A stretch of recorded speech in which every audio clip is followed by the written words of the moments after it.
Mom? I did something bad. You just woke up. How much bad could you have done? I asked, laughing, but inside there was a quake of fear. I know all too well what she is capable of. Welcome to Nosleep Reviews. That poor attempt at narrating a laugh was brought to you by me, your host, Rainwalker.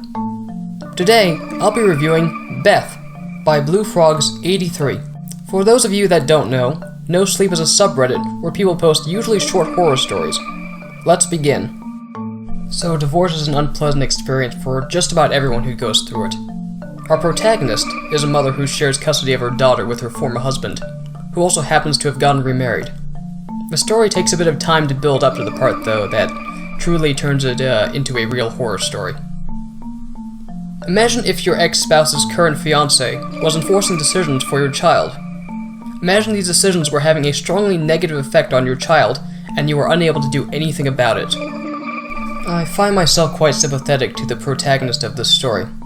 She clarifies numerous times that, throughout the piece, she is doubtful of the morality of her own thoughts, even when they are actually quite understandable for anyone who would put themselves in her shoes. One of the sad realities highlighted in this story is how the pain of a failed marriage can last far beyond the divorce. Your dear host, for example, has never been married, though I have been in several relationships. Watching something you've built not only crash and burn, but have its remnants scattered around for the foreseeable future, can definitely rob one of being their best. As you might have guessed, from the quotes at the beginning of this video, the protagonist's daughter, Beth, for whom this piece is titled, has figured out a way to deal with her stepmother, Sula. There's a cautious satisfaction to the way that this story is concluded. It's not a fully tied up conclusion, but it doesn't really need to be. However, I've said this before in a couple of other reviews, but I would be curious actually to see if the author could come up with a follow-up to this story. Since I don't like to give away too much in my reviews, I will sum up my experience with this story as follows. The horror concept is great. While I find stories revolving around divorce and marital issues to be pretty unpleasant, it was worth reading for the ending.